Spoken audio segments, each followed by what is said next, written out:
Jean Blaise, bonsoir. Bonsoir. On se connaît depuis 1989.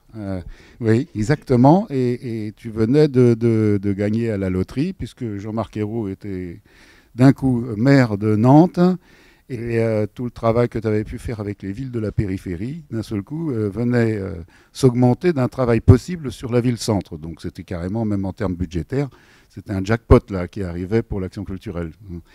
Alors, ce qu'on va essayer de raconter, c'est justement cette aventure centripète, au lieu de la ville-centre qui sème la culture vers l'extérieur. Avant 89, c'était les villes qui entouraient la banlieue de Nantes, qui nourrissaient culturellement la métropole. Mais on va quand même faire un petit tour sur les origines, parce que j'ai remarqué que dans les différents interviews, etc., tu disais pas grand-chose de là où tu venais, comme si tu étais né à Nantes en 1982, ce qui n'est pas tout à fait vrai, parce que tu es né en 1951 à Alger, et que tu as vécu à Bordeaux, à Paris, tu as travaillé en Guadeloupe, etc. Donc je me demandais quelles étaient les villes qui t'avaient particulièrement marqué, et qu'est-ce qui faisait ta culture d'origine, comme ça, du rapport à l'urbain. T'es resté combien de temps en Algérie? T'es venu en France? J'ai passé toute mon enfance en Algérie, puisque j'avais 11 ans quand je suis venu en France en 62, à l'indépendance, et où j'ai eu ma première expérience de banlieue, justement, que je n'avais pas eu en Algérie. En Algérie, on avait une maison avec un citronnier dans le jardin. Et en 62, quand on arrive en France, d'abord, moi j'arrive sans mes parents qui ont dû rester encore une année. J'arrive chez mes cousins et je vais pour ma première année de lycée, en 6e, à Savigny-sur-Orge, la vraie banlieue. Et cet hiver-là, l'eau a gelé dans les caniveaux et donc je découvre la France. Et pour moi, la première image de la France, c'est ça, c'est la banlieue. Et c'est le froid, et c'est des sensations à la fois pénibles et épouvantables. Et quand même si les portes de l'aéroport d'Orly qui s'ouvrent toutes seules, ça, c'est un grand souvenir pour moi. Voilà, donc j'ai découvert la banlieue comme ça. Et puis ensuite, j'ai travaillé à Chelles, ici aussi, dans la région parisienne, mais j'habite à Paris. Et je l'ai en sens contraire des flux. J'allais travailler à Chelles et je rentrais le soir chez moi à Paris pour aller au spectacle, pour aller aux Amandiers, pour aller à Bobigny. Donc effectivement, tu avais raison de dire tout à l'heure que c'est les grands lieux culturels qui ont marqué la banlieue parisienne, évidemment. Bon, voilà, et puis après très, très rapidement, donc après Chelles, on m'envoie en Guadeloupe créer un centre d'action culturelle départemental. Ça dure à peu près 2 ans et demi. Et ensuite, j'arrive à Nantes. Et c'est en 82. Et qu'est-ce qui fait que Jacques Lang t'envoie à Nantes? C'était une complicité intellectuelle avec Jacques Lang? C'était quoi? Une proximité? C'est la municipalité socialiste en 82, qui est encore socialiste. Elle va changer un an après, qui veut créer, avant les élections, très rapidement, une maison de la culture à Nantes. Bon, la dernière de type Malraux. 50% État, 50% collectivité territoriale. Et donc Jacques Lang accepte et le ministère de la Culture m'envoie à Nantes pour créer cette maison. Donc je fais une préfiguration pendant 1 an, les élections arrivent en mars, et là, la municipalité change, parce qu'Alain Chénard, le maire PS, avait beaucoup misé sur le tramway. C'était le premier tramway en France qui revenait avec Grenoble. C'était vraiment un pari incroyable. Bon. Mais il a perdu son pari, parce que les transformations de la ville à cause du tramway ont fait qu'il a été battu. Alain Chénard, qui est un grand maire, a été battu. Et je ne sais pas, 1 mois après, 2 semaines après, on m'a viré. Tout simplement. Michel Chauty, le maire RPR de l'époque, estimait que c'était une maison de la culture de trop, parce qu'on avait quand même commencé à faire venir des artistes qui oui, justement, quel tir en 82-83, on ne peut pas avoir exactement la même personnalité que Jean Vilar ou des premières maisons de la culture. Donc quel type de maison de la culture tu avais en tête? C'était déjà un peu farfelu ou traditionnel? C'était une maison de la culture à partir de laquelle il fallait aller dans l'espace public pour moi. J'ai toujours, et on le verra peut-être par la suite quand on parlera du lieu unique, pour moi le grand drame des maisons de la culture, mais j'ai accepté de créer celle-ci parce que ça m'intéressait de toute façon, c'était qu'elles étaient déjà fermées sur elles-mêmes, refermées sur elles-mêmes, qu'elles avaient été captées par le monde du théâtre. Quand Malraux a créé les maisons de la culture, il voulait qu'elles soient ouvertes, elles étaient pluridisciplinaires, c'était n'importe où. C'était au Havre, par exemple, ça a commencé dans un musée, hein, la maison de la culture. Donc c'était pas des théâtres. Hein. Et très vite, les gens de théâtre, on en fait des boîtes noires. Hein. Qui ouvrait 1 heure avant le spectacle et qui fermait 1 heure après, en gros. Hein. Voilà. Et moi, je ne voulais surtout pas ça. Donc, la préfiguration de cette maison, ça a été beaucoup de spectacles dans la rue. C'était Urban Sax, qui était très à la mode à l'époque, qui parcourait les rues de la ville. Et ça, Nantes le découvrait. Hein. Nantes était quand même une ville pas très active, hein, très endormie. Hein. Voilà. Tu as eu quand même le temps de faire des actions dans l'espace public, oui. avant. Mais qu'est-ce qui a été viré? C'est toi ou c'est le projet? C'est le projet, donc moi avec. Hein. Oui, mais c'était pas personnel, c'était le projet qui a été rejeté.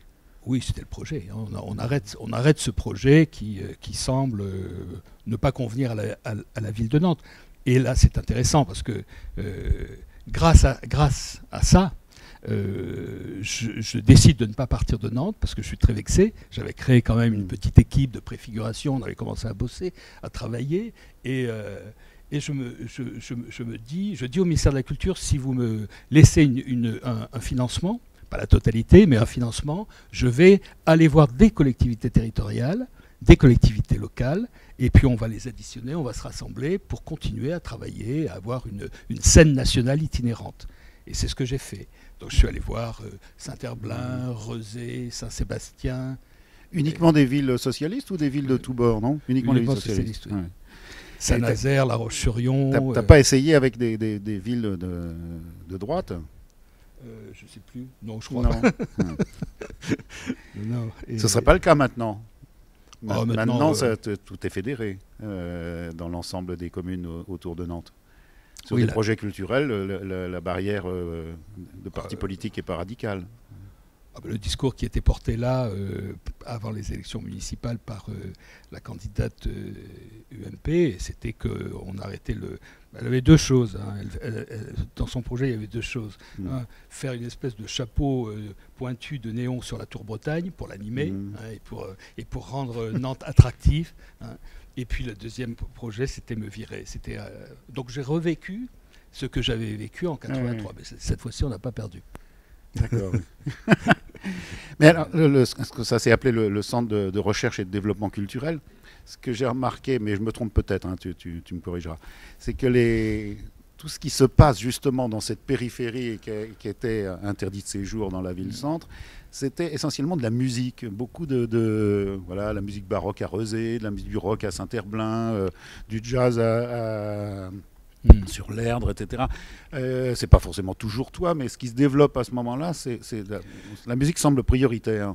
Parce que c'est le plus facile, c'est le plus léger à transporter en fait, hein, parce qu'on est itinérant effectivement. Donc on part de Nantes, on achète un gros camion, on achète du matériel, la possibilité de monter une scène et de sonoriser et d'avoir de la lumière.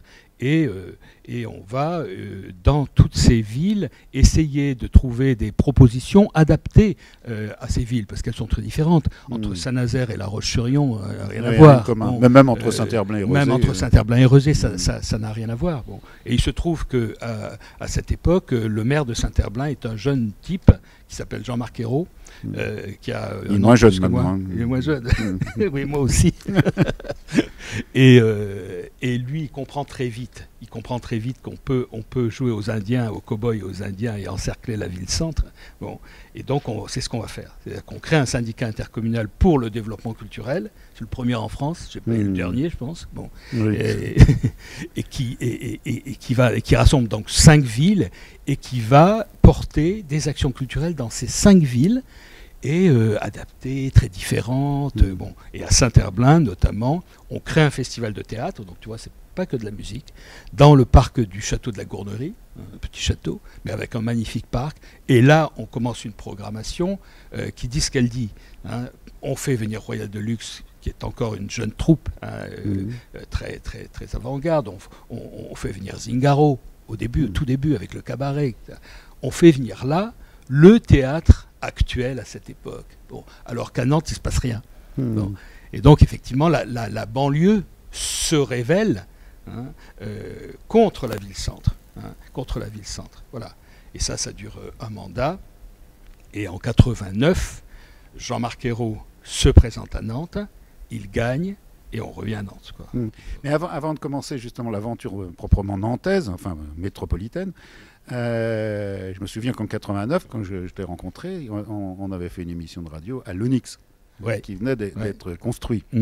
Alors, comment c'est venu justement cette idée de lier une architecture très innovante pour l'époque? C'était un gros cube noir, hein, c'était avant Ricciotti et son machin à vitrolles, et c'est très spectaculaire comme architecture.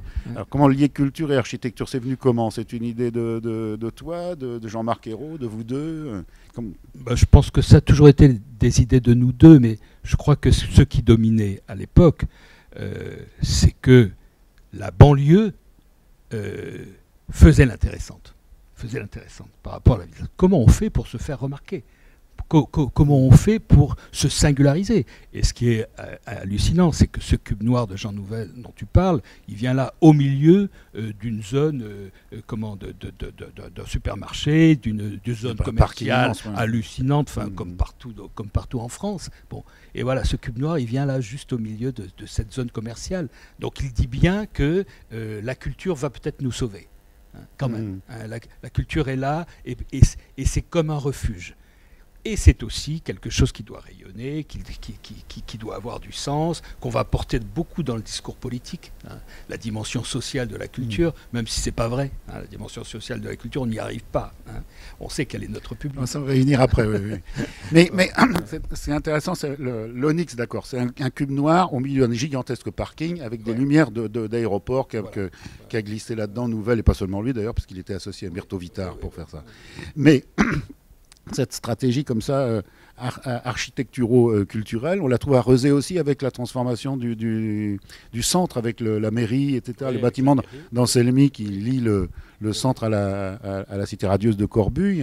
Ça devient un autre espace public. C'est ça qui m'avait surpris à l'époque, c'est qu'avec un parking, l'Onyx fabriquait une tentative d'espace public de centre, d'une certaine manière, pour rassembler les gens.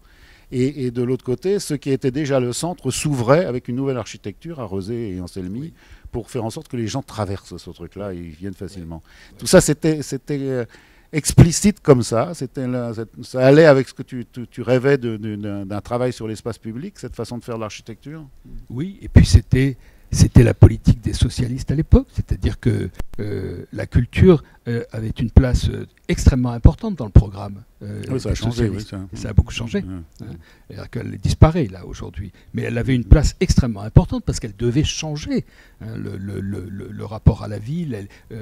Elle devait rendre cultivés et intelligents les gens. Donc elle avait une place centrale. Bon, et elle devait se montrer comme telle. Bon, donc oui, et puis aussi, je crois vraiment que ces jeunes maires qui sont issus du mouvement de 77 avaient envie de montrer que la banlieue pouvait être belle. La banlieue pouvait être excellente, pouvait être belle. Bon, et l'architecture, c'est très important. Voilà, moi je pense que c'était ça, c'était des signes, des signaux dans cet océan de banalité et de médiocrité architecturale le plus souvent. Nantes n'est pas qu'une ville de médiocrité architecturale. Une fois récupéré la ville-centre, c'est bourré de chefs-d'œuvre d'architecture. La ville du XVIIIe siècle, c'est une des plus belles du XVIIIe siècle. Elle a été considérée comme ça à l'époque, comme une des plus belles villes d'Europe au XVIIIe siècle. Oui, elle a été en partie détruite. Oui, bien sûr. Alors que Bordeaux, non. Bon, Bordeaux y a échappé, oui. Bon, alors 89, comme je disais, le gros lot. Et tu fais une chose qui a frappé les esprits de tout le monde à l'échelle nationale, c'est le festival des Allumés, comme ça, en invitant d'autres grands ports. Alors, d'abord, pourquoi des ports? Est-ce que c'était dans l'idée que Nantes devait rester un port, ce qui ne l'est plus? Ça, je me suis toujours demandé.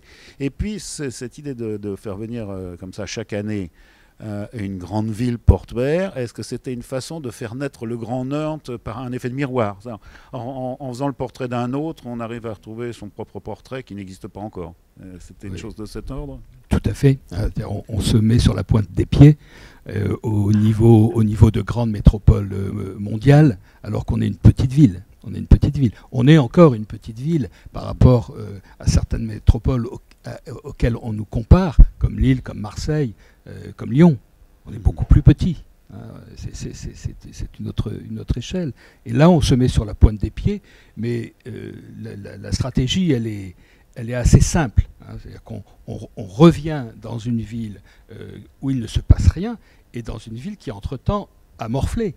Parce que en 86, elle perd ses chantiers navals en plein cœur de la ville. Cantal Dupart, on pourrait en parler 1000 fois mieux que moi. Il est là, dans la salle. Bon, elle perd ses chantiers navals qui font l'identité de la ville. Tu parlais le pont transbordeur tout à l'heure. Le pont transbordeur, c'était à l'usage des ouvriers des chantiers navals.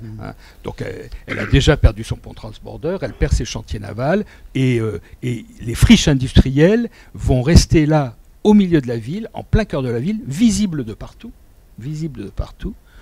comme une misère, quoi, comme une misère. Bon, voilà. Et donc, quand Jean-Marc Ayrault arrive dans cette ville, qui a perdu ça, qui a perdu l'usine Lu, qui est partie à 30 km, une friche en plein cœur de la ville. Entre-temps, bien avant, entre deux guerres, il y a eu les comblements de la Loire et de l'Erdre, qui ont quand même fait des dégâts dans la ville, très forts. Voilà, il y a eu les bombardements de 1943 qui ont fait que cette architecture du 18e dont tu parles, elle est en partie descendue et mal relevée. Bon. Donc c'est une ville qui ne donne pas envie du tout, quoi, qui donne plus envie, et même qui repousse. Le port n'est plus un port, donc on a cette Loire en plein milieu de la ville, il n'y a plus un bateau, quoi, presque plus de bateaux. Bon, c'est une tristesse terrible, un port sans bateau. Bon, voilà. Et donc lui, et bien évidemment, il va avoir un problème économique, il va développer au maximum les transports publics, etc. Mais il sait que c'est grâce à la culture qu'il va redonner, réexciter la ville, la rendre sexy, la montrer aux autres, la montrer à l'extérieur. Parce que la culture, ça peut aller très vite. Bon. Une ligne de tramway, c'est 10 ans. La culture, c'est en un an, on fait un truc. Et d'ailleurs, on a fait un truc en un an, c'est les allumés. Oui, la première fois, c'est 90. 90, oui. Et les allumés, c'est justement une façon de montrer qu'on est au centre du monde. On fait venir chaque année, pendant 6 ans, des villes comme Barcelone, Buenos Aires, Le Caire, Naples, donc des villes qui sont beaucoup plus importantes que nous, même culturellement beaucoup plus importantes. Voilà. Enfin, ça commence par Barcelone, et c'est sans doute pas un hasard, parce que Barcelone venait de se transformer avec les Jeux Olympiques. Oui. Donc c'était aussi avec l'idée de donner envie de faire de l'architecture, je suppose. Bien sûr, c'est pas la fin de la Movida, on est en pleine Movida encore en Espagne, donc c'est ça qui nous inspire, c'est vraiment la Movida qui nous inspire. Bon. Et puis effectivement, ces villes intelligentes, ces villes modernes, ces villes qui galopent, comme Barcelone. Bon. Et donc là, pendant 6 nuits, pour la première édition, on fait venir des artistes de toutes disciplines de cette grande ville du monde. Parmi eux, il y a la Fora del Baos, qui ensuite va devenir très à la mode. Voilà. Et ce festival pluridisciplinaire se passe dans toute la ville, et pas seulement dans des théâtres ou dans des musées, mais dans toute la ville. Toute la ville, et les villes de banlieue aussi. Toute la ville de Nantes. C'est essentiellement Nantes. Mais pourquoi ? Puisque de toute façon, tu avais tissé une complicité énorme avec des communes de la périphérie. Donc pourquoi ça n'a pas été immédiatement l'invention du Grand Nantes à travers un festival culturel ? Ça l'était encore, on était toujours financé par les autres, mais c'était la ville qui nous préoccupait. C'était Nantes, quoi. C'était Nantes, c'est clair. Bon. Et puis c'était aussi déjà l'idée de faire venir des gens de l'extérieur de Nantes. Bien évidemment, c'était d'abord pour les Nantais, ce festival, parce qu'on sentait qu'il pouvait être gratifié grâce à ça. Mais on imaginait déjà de faire venir des Parisiens, faire venir des professionnels de la culture, et ce qui a été fait. Donc c'était à Nantes que ça devait se passer. Mais on allait dans les friches industrielles, pour la première fois, et ça c'était encore très rare en France. Ça existait dans le nord de l'Europe, mais en France, c'était très rare, à cause des maisons de la culture. Il y avait déjà la Belle de Mai, non? Non. Pas encore? La Belle de Mai est venue après, le Palais de Tokyo est venu après. Pas de Tokyo, oui, mais la Belle de Mai me semblait que c'était en même temps. Non, la Belle de Mai, c'était bien après. Et voilà, on va dans des friches industrielles, on fait des concerts, des spectacles hallucinants dans ce Nantes dans lequel on pénètre à nouveau, qui a été abandonné, qui est désert la nuit. Bon. Et on y va. On va à la fabrique à glace, on va dans les grands hangars, à l'Alstom, etc. Bon. Et tout d'un coup, cette ville, effectivement, devient fun, devient une ville à la mode, on va dire. Bon. Et je crois intelligente. Voilà. Et ça a duré 6 éditions, puisque c'est ce qu'on avait décidé. C'est-à-dire que moi, mon biorhythme, c'est 6 ans. Au-delà, on commence à patiner. Voilà. Et on a fait 6 éditions avec 6 villes du monde. Ça a été un très... Tu as continué avec un autre festival, avec Fin de siècle, qui était un peu proche d'ailleurs. C'est le deal entre Jean-Marc Ayrault et moi, parce qu'à la fin de la 6e année, je lui ai dit, bon, maintenant, il faut qu'on fasse autre chose. Et je te propose qu'on imagine un lieu, mais un nouveau lieu. Pas une maison de la culture normale, un nouveau lieu. Et je lui propose la réhabilitation de l'usine Lu. Mais là, il me dit, mais écoute, on n'a pas les moyens de le faire tout de suite, il faut attendre encore un petit peu. Donc je te propose de poursuivre encore un peu les allumés jusqu'à l'ouverture de... Et ça, c'était une erreur. Et on a fait Fin de siècle. Ça s'est appelé Fin de siècle, mais c'est exactement la même formule que les allumés. Oui. Et ça aurait dû s'appeler Fin de partie. Ah, c'était bien, avec Johannesburg, avec New York. New York, c'était super. Et puis la dernière année, en 2000, on a ouvert le lieu unique, le 1er janvier 2000 à minuit. Oui, alors, avant d'arriver au lieu unique, là, je voudrais qu'on parle un peu du privilège que tu as accordé aux arts de la rue. Est-ce que c'est... Tu as dit tout de suite que tu avais en tête la nécessité pour définir ce que c'est que l'action culturelle, et même une maison de la culture en étant fidèle à ses origines, de rentrer dans l'espace public, mais on a l'impression qu'il n'y a plus que de l'espace public dans la politique culturelle que tu as menée là-bas. Et que le développement même de ce qui n'est pas toi, c'est-à-dire la folle journée, des choses comme ça, c'est les festivals de jazz, c'est toujours le privilège à l'action à l'extérieur. Est-ce que... c'est parce que pour nous, c'était une nécessité, on n'avait pas de lieu. Donc on allait partout, et on a appris à aller partout, on a appris à être nomade, et ça a été ensuite Tu y as pris goût. Voilà. Oui, bien sûr que j'y ai pris goût. J'y ai pris goût, et puis aussi j'ai constaté ce que faisait l'impact de l'art dans l'espace public. Bon, sur le public, on ne touche jamais dans les lieux de culture. Dans les lieux de culture, si on est à 10% de la population, on est très fort. Si on touche 10% de la population, on est très fort. Bon, donc il reste 90%. Et ces 90%, dans l'espace public, tu les touches. Alors après, ils aiment, ils n'aiment pas. Après, il faut faire de la pédagogie, il faut faire de la médiation, il faut expliquer. Il faut avoir des partenariats avec la presse locale pour expliquer à tout le monde. Mais l'action dans l'espace public, c'est ça la véritable démocratisation de la culture pour moi. Bon. Ça ne veut pas dire qu'il ne faille faire que ça, loin de là. Je pense que les sanctuaires pour la culture doivent exister, parce qu'ils permettent aux artistes d'être totalement libres. C'est pas l'un ou l'autre, c'est les deux. C'est les deux obligatoirement. Et la meilleure façon de le faire, encore, et ça je l'ai expérimenté, c'est de partir d'une base, de partir d'un lieu, et puis d'aller dans l'espace public. Mais dans l'espace public, tu ne peux pas faire tout ce que tu veux. Ta liberté se réduit. Les artistes dans l'espace public peuvent être sujets à l'autocensure. Bien évidemment, on ne travaille pas dans l'espace public comme dans un lieu d'art ou de culture. Donc il faut les deux, effectivement. Dans l'espace public à Nantes, comme on a pu le remarquer en regardant les images, tu n'as pas l'air d'avoir été très limité. Non. L'autocensure a été très légère. Très légère, très légère. Mais on ne sait jamais s'il y a autocensure ou pas. Tu vois, tout à l'heure, on a vu le bateau d'Erwin Wurm, ce bateau mou, qui est posé sur une écluse, le canal de la Martinière. En fait, toutes les œuvres qu'on a demandées aux artistes sont vraiment des œuvres in situ. C'est-à-dire qu'on les fait d'abord découvrir des lieux, ou des situations, ou une histoire, pour créer une œuvre. Bon. Et lui, on lui raconte l'histoire du canal de la Martinière, qui était un canal creusé, bâti pour que les grands voiliers à fort tirant d'eau puissent passer, parce que la Loire s'envasait. Bon, et puis il dure une vingtaine d'années, je crois, il devient obsolète. Et ça devient un cimetière de voiliers. On raconte tout ça à Erwin Wurm. Et puis une semaine après, il nous renvoie un petit dessin sur un morceau de nappe en papier. C'est ce bateau qui passe l'écluse et qui essaie de plonger pour retrouver la mer, quoi, hein, pour quitter son cimetière. Bon, voilà, donc c'est très gentil, hein, comme histoire. Oui, ça ne mérite pas la censure. Ça ne mérite pas la censure. Et son bateau est très beau, très, très, très esthétique. Après, il a fallu le construire, ça a été très marrant, mais bon, voilà. Mais parallèlement, on demande à Erwin Wurm de faire une exposition en hangar à bananes dans un lieu pour dédié à l'art contemporain que nous gérons également. Et là, ils sont dans un cœur joie, quoi. T'as des bites partout, voilà. C'est-à-dire que on voit bien que cet artiste-là, quand il est allé dans l'espace public, il s'est tenu, si on peut dire. Il ne cherche pas la provocation. Oui. Mais d'autres ont cherché la provocation. Tout à l'heure, tu montrais une image de l'hôtel construit par Tadzunishi sur la fontaine de la Place Royale. Là, je peux te dire que ça a remué beaucoup quand même.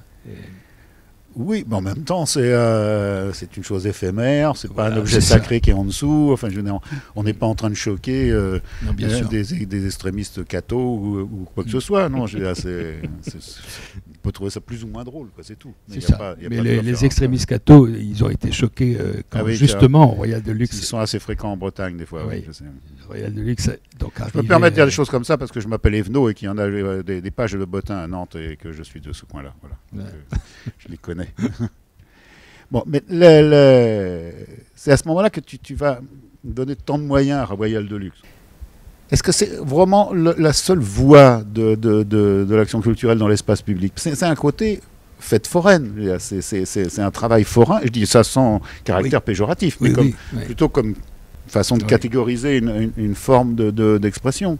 Est-ce que c'est pas un peu limité par rapport à tout ce qu'il est possible de faire dans l'espace public ? Je mets de côté le travail des plasticiens, hein, mais je parle des arts de la rue.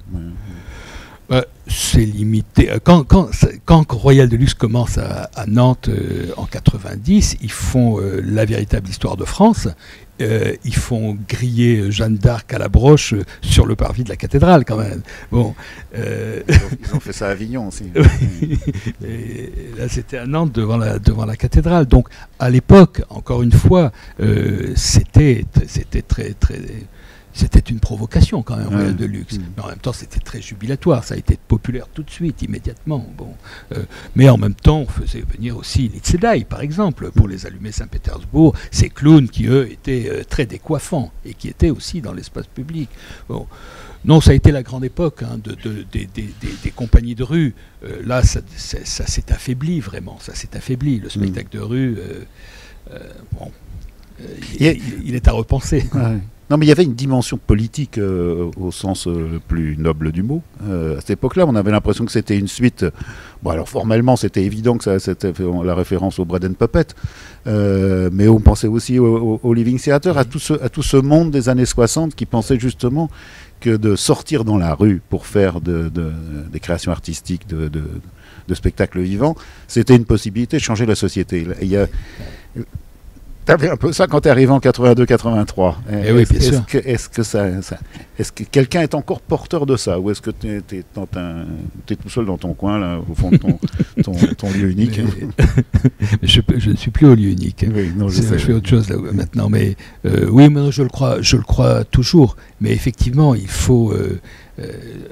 D'abord, je crois maintenant à la pérennité des choses. C'est-à-dire que je pense qu'il faut essayer de créer des œuvres pérennes dans l'espace public. Et c'est ce qu'on a fait avec Estuaire.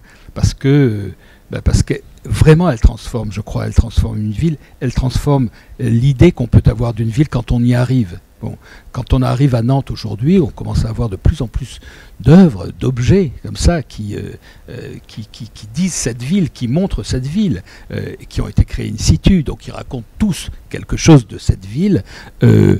on a quand même l'impression d'être dans une ville qui est intelligente, qui a de l'humour, qui ose, qui aime les artistes, qui aime la création.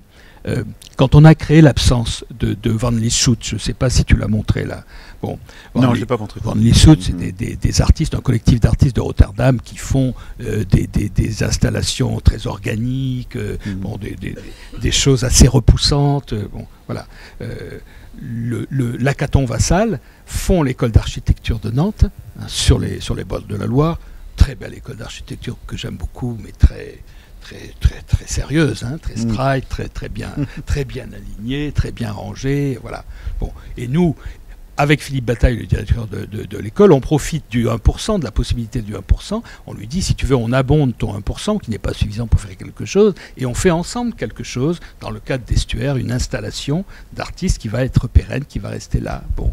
Et donc on appelle Van Lieshout, avec qui on avait déjà travaillé par ailleurs, et puis ils pondent cette espèce de bubon, là, cette espèce de furoncle. Oui, on dirait les trucs de glu qu'avaient les enfants avant. On a envie de toucher. Bon. Et devant cette magnifique école de l'Hackathon Vassal.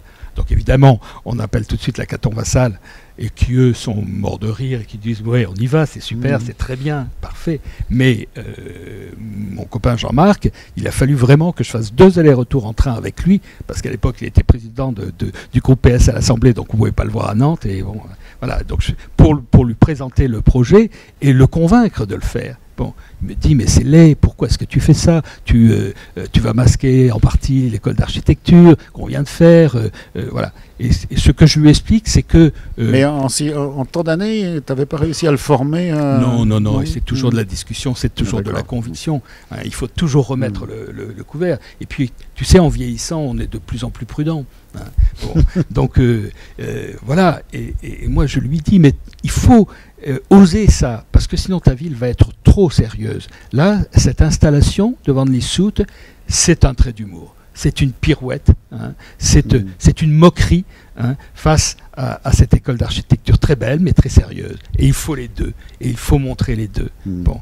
Et il me dit, bon, voilà, c'est tout ce qu'il me dit, et on l'a fait. Mais c'est quand même une provocation dans la ville. Oui. Mais est-ce que les habitants ont fini par... apprécier ça, parce que bon, comme tu dis, avec la culture qui est vivante, on touche 10% des gens, et en faisant des choses aussi un peu inhabituelles que ça dans l'espace public, est-ce qu'on n'augmente pas, au moins pour les actions dans l'espace public, ces 10% pour aller, je sais pas, 90% plutôt? Oui, moi je le crois vraiment, et pour nous, les élections municipales, là, c'était extrêmement important. Ah oui, vu ce qui s'est passé dans la France, en France, la candidate qui est la suite vraiment de Jean-Marc, qui a été présentée par Jean-Marc Ayrault, elle est passée avec près de 60% au deuxième tour, dans une conjoncture épouvantable. Ça veut dire quand même que les Nantais ont reconnu un bilan dont la culture fait partie, hein, c'est pas le tout, mais voilà, il y a une véritable reconnaissance des Nantais pour une reconnaissance parce que la culture a donné l'esprit à la ville, lui a donné sa singularité et peut-être en partie sa deuxième identité. Bon. Et ça, les Nantais ont très bien compris, hein, que c'était extrêmement important pour une ville, pour que des gens aient envie de s'y installer, aient envie d'y vivre. Bon. Et puis maintenant, ils comprennent aussi, parce que je m'occupe du tourisme, que le tourisme, c'est une économie, hein, et que ça crée des emplois, et que donc... on va revenir au tourisme, parce que j'ai quelque chose à demander là-dessus. Mais avec deux choses. L'opération Estuaire, là, avec tout un tas de commandes à des artistes, hein, qui vont de Nantes justement à Saint-Nazaire, puisque comme tu l'expliques souvent, c'est une commande politique des deux maires pour essayer de faire comprendre un territoire, un commun à tout ce territoire, qui a comme ambition de devenir un commun économique. Donc, faire que ce soit perçu, on va dire, psychologiquement, émotivement, symboliquement par les habitants, que c'est un territoire qui se tient, qui a une cohérence, etc. Bon, il y a une extension complètement de Nantes par le biais d'une opération comme celle-là. Et puis, même si c'est administrativement Nantes encore, l'île de Nantes, c'est un seul coup qui vient rejoindre la ville. C'est-à-dire que la ville s'agrandit de l'île de Nantes, en réalité. Hein, parce que c'était pas un Omasland, mais c'était vraiment un endroit très fermé. Alors, est-ce que ce que tu n'as pas fait avec les allumés, est-ce que ça n'est pas en train de devenir maintenant... Est-ce que les gens ne sont pas en train de se vivre comme habitants d'un grand Nantes, hein, se disant nantais à Rézé, à Saint-Herblain, etc., comme dans le cours Cambronin. Enfin, encore que ce n'est pas la même population. Je pense que oui, mais en même temps, à l'intérieur des communautés urbaines, à l'intérieur des métropoles qui ont été constituées, la culture, c'est la dernière compétence qu'ont les communes. Hein. Donc elles ne veulent pas non plus être totalement assimilées à l'action de la ville-centre. Hein. Rezé, Saint-Herblain, ils continuent à avoir leur politique culturelle et ils y tiennent. Hein, et ils essaient de la montrer. Bon, parce que c'est l'identité de la commune. Hein, bon. Donc on n'a pas essayé, nous, hein, Ah non, je ne posais pas la question comme une intention, mais comme voir s'il n'y avait pas comme résultat. Ce fourmillement n'avait pas comme résultat de faire que, quel que soit l'endroit où on habite dans la métropole nantaise, on se sent nantais, quoi. Oui, et puis surtout, l'importance de la culture a gagné toute l'agglomération. À Saint-Nazaire, on avait aussi un maire, Joël Batteux, qui a accordé une très très grande importance à la culture, hein, à l'art, aux artistes en général. Oui, donc il y a eu imprégnation. Hein, ça a fait tache d'huile, si je puis dire. Hein, et puis on a travaillé ensemble à l'intérieur de ce syndicat intercommunal. Oui, donc le Grand Nantes, l'esprit du Grand Nantes existe. Après, chaque commune tente d'avoir sa propre identité. Hein. Mais la manifestation estuaire, c'était véritablement une commande politique, hein, très, très forte. Ce que tu as dit, c'est déjà une métropole économique, hein, avec des flux entre les deux villes en continu 24 heures sur 24. Bon, et Joël Batteux et Jean-Marc Ayrault veulent en faire aussi une métropole culturelle, enfin qu'il y ait une conscience d'appartenir à un même territoire. Et ils me demandent de créer quelque chose, ils ne savent pas trop quoi, de culturel qui montre ça. Bon. Donc mon équipe et moi-même, on prend une carte et on voit que, évidemment, ce qui relie les deux villes d'abord, c'est l'estuaire. Point. Physiquement, c'est l'estuaire. Donc c'est là-dessus qu'on va travailler. Et on découvre l'estuaire et là on se dit mais c'est génial, voilà, c'est génial parce que des paysages extraordinaires. C'est des paysages extraordinaires, mais c'est un territoire extraordinaire parce que c'est pas que des paysages comme sur la Loire en amont, tu vois, d'où c'est des paysages parfois incroyables, hein, avec des usines, avec la centrale EDF de Cordemais, la centrale thermique qui fonctionne au charbon, tu vois, avec des tas de charbon, avec la raffinerie totale. Quand tu as Paimboeuf en face la nuit, tu as l'impression que c'est New York. Bon, et puis à côté de ça, des cigognes, des oiseaux qui traversent l'Europe entière par cet estuaire. Des endroits préservés, des paysages magnifiques, à certains endroits dans des étiers, on est au Vietnam, bon. Donc un paysage béni des dieux, un territoire béni des dieux, et pas du tout connu, parce qu'il n'y a pas de route qui en fait le tour. Bon, voilà. Et donc là, quand on emmène des artistes, hein, on repère les endroits où on veut travailler, où on a envie de travailler, où on estime que c'est très fort, et on essaie de penser à un artiste qui serait capable de résoudre l'équation. Et c'est comme ça qu'on fait, on l'appelle, il vient, parfois il repart parce qu'il n'a pas envie, et le plus souvent, il commence à penser à une œuvre in situ. C'est-à-dire qu'ils disent quelque chose de ce paysage, de ce territoire. Mais comment tu les choisis, les artistes? C'est toi qui les choisis? Avec mon équipe, oui, bien sûr. Oui, mais avec quels critères on dit on va chercher Kawamata plutôt qu'un tel, etc. Kawamata, par exemple, c'est à l'intuition que ça se fait, ou il y a vraiment une façon de les choisir? Bien sûr, parce qu'on a toujours tendance à refaire le match après, mais c'est beaucoup d'intuition. Et puis aussi, à la Vaux-sur-Loire, quand on va là-bas et qu'on a envie de créer une œuvre là, à l'évidence, c'est Kawamata qui va apporter une solution, parce que la Vaux-sur-Loire, comme son nom l'indique, était un port, quand la Loire était un delta, quand l'estuaire de la Loire était un delta. Bon, il y avait là des petits bateaux de pêche, la Loire arrivait au bord de ce petit village. Et puis ensuite, quand on creuse le chenal, la Loire se réduit, pour des raisons naturelles aussi. Hein, et la Vaux-sur-Loire perd sa Loire, perd son eau. Bon. Donc tout simplement, on va rendre la Loire à la Vaud, et on va créer un platelage sur pieux, une promenade de plus d'1 kilomètre sur pied pour aller retrouver la Loire. Hein. Et Kawamata, au bout d'1 kilomètre, réalise un belvédère. On a réalisé ce platelage avec lui, un belvédère, pour retrouver la Loire. Point. Et c'est tout. Et c'est aussi simple que ça. L'idée du chemin vers la Loire, c'était pas une idée de Kawamata. C'est lui qui l'a fabriqué, mais c'est pas lui qui a eu l'idée de rendre l'eau à Lavaux-sur-Loire. C'est nous qui avons eu l'idée de rendre l'eau à Lavaux-sur-Loire, parce que ce qui nous intéresse, c'est la Loire. Hein. On travaille sur l'estuaire. Mais après, c'est lui qui... Non, ça veut dire des formes de collaboration, partage d'invention avec l'artiste, alors. Ah oui. C'est pour ça aussi que je disais tout à l'heure, dès qu'on est dans l'espace public, on est dans l'ordre de la commande, hein, un petit peu, hein, et pas dans l'exercice libre. Bon. Mais ça, c'est intéressant. Et les artistes l'acceptent totalement. Hein. On n'a pas rencontré un seul artiste qui nous ait refusé l'idée d'une commande. Hein. Parce que c'est dans leur vie d'artiste, ça les intéresse. Est-ce qu'on peut en dire autant des architectes qui travaillent là-bas? Est-ce qu'on peut discuter avec Jean Nouvel, avec Tétrarque, avec Nicolas Michelin, avec quelques autres comme ça? Écoute, ça, je ne sais pas, parce que c'est pas moi qui discutais avec eux, c'est Laurent Terry, hein, c'est Alexandre Chameter. Tu sais si ça se fait ou si ça se fait pas. S'il y a moyen, comme ça, de négocier une sorte de compromis d'invention avec les architectes, comme tu le fais avec les artistes. Je sais pas, franchement, je sais pas. Je pense qu'on est trop respectueux.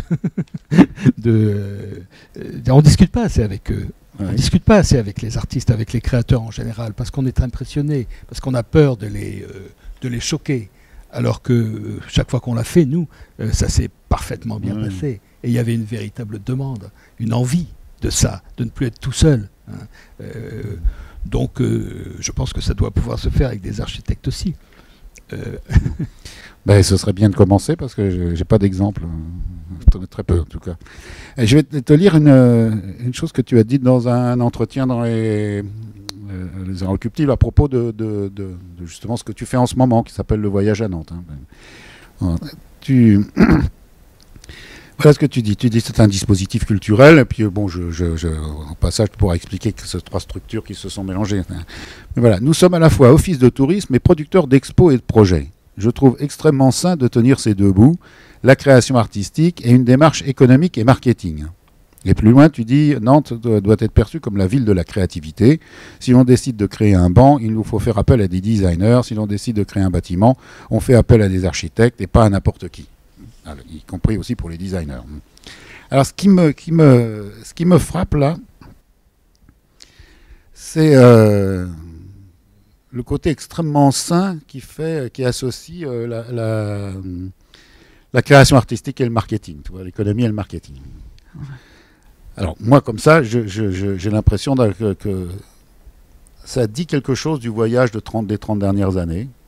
Je pense que c'est un discours qui était très difficile à tenir il y a 30 ans, même si le premier qui l'a tenu, c'est Jacques Lang, avec Coup de talent dans l'Hexagone et tout un tas de choses comme ça. Mais c'est justement là-dessus qu'il a été le plus critiqué, hein, comme quelqu'un qui allait faire de la culture une pure industrie culturelle, ce qui est en partie vrai, mais pas seulement, il n'a pas fait que ça. Mais là, maintenant, on a l'impression que la demande politique qui t'est faite, hein, c'est justement de t'engouffrer dans la logique économico-marketing et de tout ce qui a été accumulé jusqu'à présent, n'ayant d'autre finalité que d'être un produit de la marchandise touristique. Je caricature exprès pour que tu puisses te défendre violemment si tu le veux. Hein. Alors, est-ce que c'est ça le voyage à Nantes? Et puis d'ailleurs, en plus, question associée à ça s'appelle voyage à Nantes. Après avoir étendu Nantes à Saint-Nazaire, etc., pourquoi c'est pas voyage à Nantes et Saint-Nazaire, et etc., etc. Voilà, réponds les deux, pas ensemble. Bon, moi, j'ai toujours été intéressé par l'économie de la culture, hein, et j'ai toujours pensé qu'on justifiait mal les subventions qu'on recevait, parce qu'on a été quand même beaucoup attaqué sur le fait que la culture était totalement subventionnée dans les villes, hein, pas au niveau national. Bon, mais dans les villes, à chaque élection municipale, l'opposition hurlait en disant c'est scandaleux d'accorder autant d'argent qui disparaît pour des bêtises, des futilités, etc. Bon. Et on se défendait en disant oui, mais la culture, ça crée du lien social, ce qui n'était pas tout à fait vrai, hein, tel qu'on le disait, bon, et tel que c'était perçu. Et puis on disait, ça crée aussi de l'image. Bon. et c'est bon pour la ville, c'est bon pour la notoriété de la ville. Ça, c'était vrai. Et ça, c'était vrai. Et pour donner envie aux entreprises, éventuellement, de venir s'installer dans une ville, aux cadres de venir s'installer dans une ville, etc. Bon, voilà. C'était un bon raisonnement, mais qui n'allait pas au bout. Aujourd'hui, on peut dire que le dispositif culturel de notre ville, en tout cas, à Nantes, il crée des mouvements touristiques, et donc il crée une économie supplémentaire. Bon. Mais ça on l'a fait après coup. On n'a pas commencé à créer ce dispositif culturel très complet sur toute la ville en se disant un jour les touristes viendront. On n'y a jamais pensé. On travaillait au service des Nantais et pour que cette ville soit belle, forte, exigeante, etc. Et puis un jour, en 2007, on rouvre le château des Ducs de Bretagne qui restait fermé plus de 10 ans, en grand musée d'histoire. On crée les machines. Pierre Auréfis, François de la Rosière, transfuge de Royal Deluxe, crée les machines, l'éléphant, le carrousel des mondes marins, 2007. Et on crée Estuaire en 2007. Et là, on voit arriver des touristes. Grâce à ces trois propositions fortes. Et des touristes, des touristes différents. On n'a pas exactement le même public aux machines qu'au Château des Ducs et que sur Estuaire. Bon. Et c'est là qu'on prend conscience, effectivement, qu'on est peut-être en train de créer une économie. Et c'est en 2010, après la deuxième édition d'Estuaire, que Jean-Marc Ayrault commence à me parler de ça, en me disant, maintenant, il faut peut-être développer le tourisme culturel de notre ville, qui n'est pas naturellement touristique, parce qu'elle a perdu en grande partie son patrimoine. Voilà. Et donc, on crée en 2011 une société destinée à ça. Mais on n'a pas créé le produit en fonction des touristes qu'on voulait attirer. Ah mais ça j'avais bien compris. Et simplement, c'est très important. Oui, mais maintenant que la structure est créée et qu'il y a cet objectif de développement du tourisme culturel, est-ce que tu ne vas pas être en situation de perdre l'énergie et la créativité qui avait été celle des opérations qui n'avaient pas été pensées avec un objectif touristique? Bien sûr, c'est le risque. Et moi, en plus, je suis en fin de parcours, si tu veux, donc il va falloir que d'autres prennent ces risques-là. Oui, déjà que tu as failli être viré, là. Oui. Pour moi, c'est au contraire un aboutissement. C'est-à-dire, on est en train de dire, quand je vais comme ça à l'extérieur de Nantes raconter cette histoire, on a l'impression que tout a été parfaitement planifié, finalement, et qu'on arrive à un résultat. Or non, tout a été de l'ordre de l'intuition. Mais l'intuition, elle est toujours dictée par une conjoncture, par quelque chose de réel. Elle n'est pas comme ça, elle ne tombe pas du ciel. Bon. Mais après, c'est après coup qu'on se rend compte que notre intuition, elle était logique, et elle était cohérente. Bon.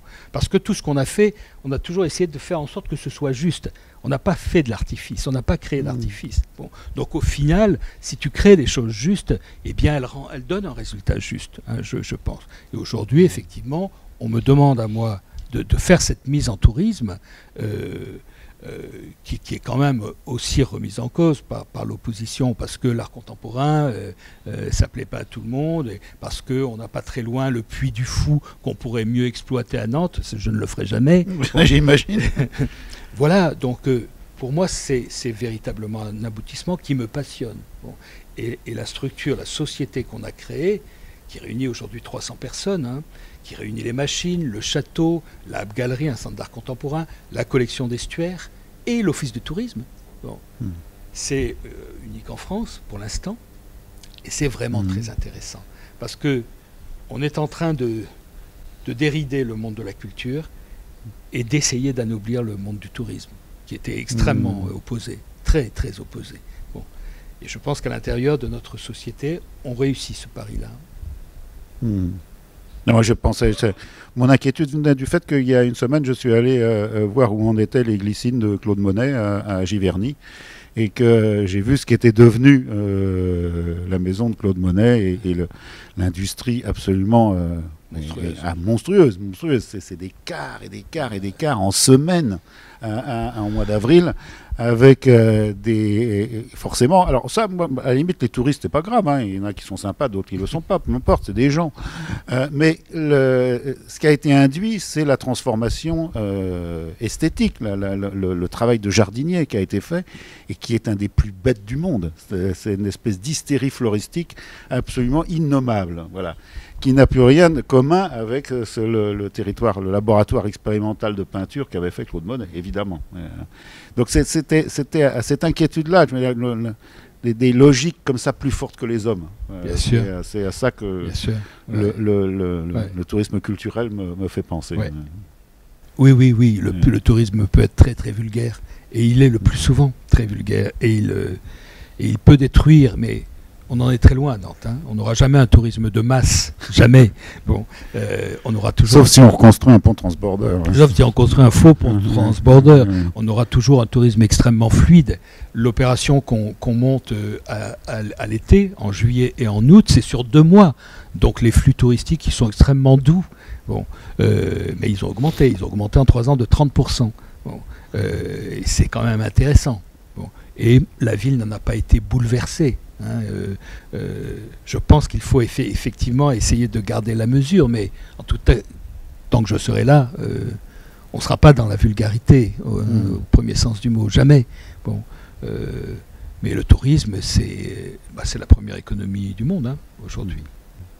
Avant de passer la parole à la salle, j'ai une question à te poser. Est-ce que tu crois que ça a joué l'image de Nantes chez les surréalistes, André Breton, Jacques Vacher, et un peu transmis par Jacques Demy et Agnès Varda? Est-ce que ça a joué dans le choix des politiques culturelles, même dans ton imagination, plus consciemment? Est-ce qu'il y a un substrat, comme disait André Breton, qui disait que c'était une ville étonnante, qui suscitait elle-même une forme de créativité onirique?